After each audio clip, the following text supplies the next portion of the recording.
नमस्कार मित्रों, सच का इंडिया में आप सभी का स्वागत है। आज का सबसे बड़ी खबर चल रहा है, सुर्खियों में चल रहा है। आप जानते हैं अखिलेश यादव सपा नेता का गठबंधन टूट गया है। अभी सबसे बड़ी खबर निकल के आ रही है कि जनवादी पार्टी के सोशलिस्ट डॉक्टर संजय चौहान गठबंधन तोड़ दिए हैं। उनका कहना है कि हमें घोसी से लोकसभा सीट का सैंपल से लेने के बाद चल रहा था, लेकिन सपा नेता अखिलेश यादव ने वहां राजू राव को चुनाव मैदान में उतार दिए। जैसे चुनाव मैदान में राजू राव उतरते हैं, वैसे डॉक्टर संजय चौहान के पैरों तले जमीन खिसक जाती है। 2014 से लेकर के 2019 तक लगातार सपा के साथ कंधे से कंधे मिला करके प्रचार प्रसार हर प्रकार से बीजेपी हटाओ देश बचाओ के नारे लगाएं, रैलियां लगाएं। और 2019 में सपा ने उनको सिर्फ एक टिकट दिया था चंदौली से। आप लोग जानते होंगे कि चंदौली से डॉक्टर संजय चौहान ने, और उनका ये भी कहना था कि मुझे हराया गया था।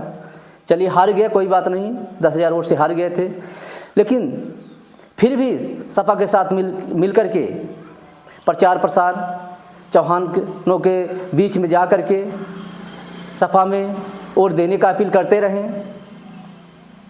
2022 जैसे आया विधानसभा चुनाव, डॉक्टर संजय चौहान ने गांव-गांव जा कर के, शहर जा कर के चौहान समाज को सपा में वोट देने का अपील किए, और चौहान ने सपा में वोट भी किए। और जैसे भी उस बार 2022 में विधानसभा चुनाव में जैसे भी समय आया वोट देने के लिए, अखिलेश बोले आपको 7 टिकट दिया जाएगा विधानसभा में। अपने सैंपल से अपने लोग को विधानसभा लड़ाइए, प्रत्याशी उतारिए। लेकिन जैसे विधानसभा के समय आया, अखिलेश उनको दूध में मक्खी की तरह छांट के फेंक दिए। लेकिन डॉक्टर संजय चौहान को, जनवादी पार्टी सोशलिस्ट को एक टिकट नहीं दिए। उनको बोला गया चलिए आपका सैंपल अभी थोड़ा नहीं था, इसलिए जो है आपको टिकट नहीं दिया गया, हमारे पार्टी से आप लड़ाइए। लेकिन वो भी काम नहीं हुआ। बोले ठीक है, चलिए आप साथ रहिए, गठबंधन में रहिए, आपको 2024 में लोकसभा चुनाव में सीट दिया जाएगा, भागीदारी दिया जाएगा गठबंधन के तहत।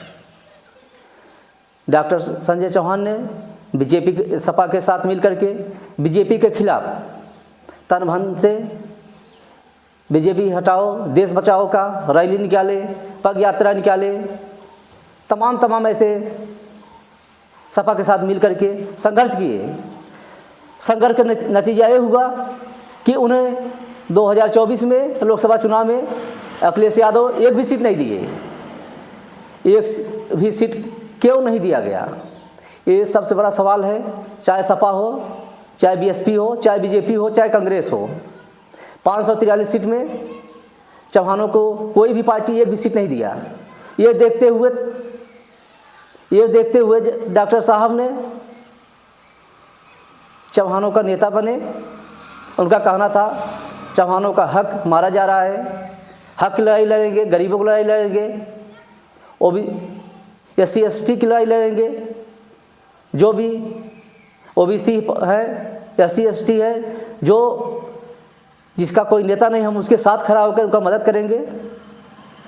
लेकिन उसी प्रकार जैसे कांग्रेस हुआ, जिसे बीजेपी, BSP, आज तक 543 सीट लोकसभा सीट में कोई भी पार्टी चौहानों को एक भी टिकट नहीं दिया है। आज तक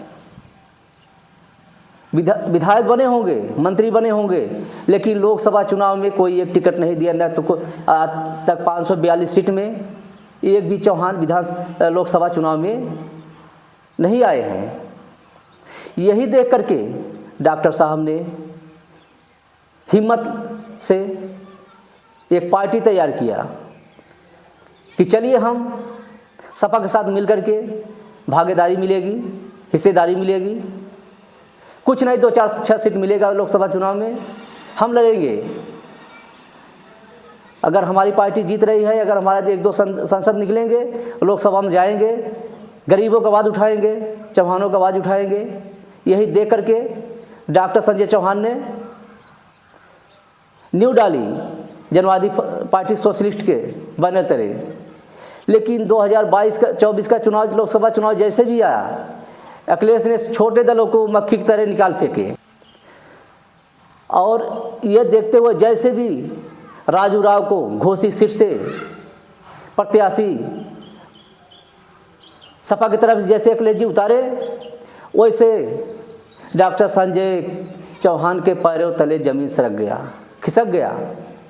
उनका कहना यह था कि अखिलेश जी बोले थे, आप जो है डॉक्टर साहब, आप घोसी सीट से लड़ेंगे, आप उसको वहाँ से टिकट दिया जाएगा। लेकिन डॉक्टर साहब को टिकट नहीं दिया गया। अगली बार सपा के खिलाफ शिवराज सिंह चौहान, डॉक्टर साहब के मेहनत के फल, वो सीट उपचुनाव में, वो सीट सपा के खाते में डॉक्टर साहब डाल दिए। वहाँ से दारा सिंह हार गए।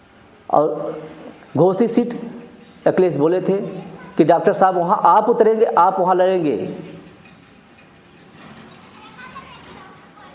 जैसे जिस दिन अखिलेश यादव राजू राव को वहाँ से टिकट दिए, उसी दिन डॉक्टर संजय चौहान ने बहुत बड़ा घोषणा कर दिए, जंग शुरुआत कर दिए। उनका कहना है कि अगर हमें कोई सपा हमारी भागीदारी नहीं दे, हम खुद अपना प्रत्याशी उतारेंगे।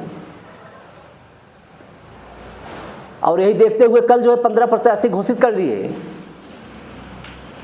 और घोसी से डॉक्टर साहब खुद चुनाव लड़ेंगे,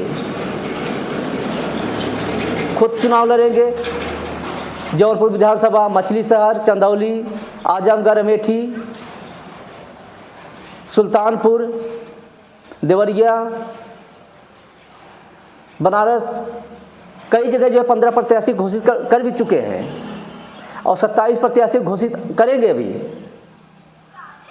और उनका कहना यह भी है, आज के बाद हम सपा के साथ नहीं रहेंगे, सपा गठबंधन में नहीं रहेंगे। हाँ, अगर कोई अन्य पार्टी अगर गठबंधन में लेना चाहती है या शामिल करना चाहती है, भागीदारी अगर देगी, तो उसके लिए सोचेंगे। मैंने जंग छेड़ दिया हूँ और लड़ाई लड़ेंगे। न तो चौहान के पीछे हटे हैं, न तो हटेंगे। आप जानते हैं वही चौहान है जो अंतिम हिंदू सम्राट पृथ्वीराज चौहान है, उन्हीं के वंश से आते हैं। उनका कहना है लड़ाई छिड़ गया है तो लड़ेंगे। और समय बताएगा कि डॉक्टर साहब कितने वोट पाएंगे। उनका कहना है कि सपा के साथ नहीं रहेंगे, अपना प्रत्याशी अपने बैनर तले उतारेंगे। उनका कहना है जैसे हम बिहार में अपना प्रत्याशी अपने बैनर तले खुद उतारा हूँ, किसी से गठबंधन नहीं किया हूँ, बिहार में अपना प्रत्याशी को उतार दिया हूँ, उसी प्रकार यूपी में भी अपना प्रत्याशी उतारेंगे अपने बैनर तले। अब मित्रों, वीडियो देख करके अपनी राय जरूर देना। जो नेता सपा के साथ 10 साल से लगातार कंधे से कंधे मिला करके सहयोग करता रहा, समाज के बीच में जा कर के अपील करता रहा, वही अखिलेश यादव जैसे चुनाव नज़दीक आया, आचार संहिता लागू हुआ, वैसे उनको भागीदारी से हटा दिए। अब डॉक्टर संजय चौहान जनवादी पार्टी सोशलिस्ट के नेता खुद अपने सैंपल से खुद मैदान में उतर गए हैं। मित्रों, वीडियो देख करके आप कमेंट करके ज़रूर बताना, क्या डॉक्टर साहब जो प्रत्याशी उतारे हैं अपने समाज के लिए, गरीबों के लिए, सही किए हैं या गलत किए हैं? अपनी राय जरूर देना। जय हिंद, जय भारत।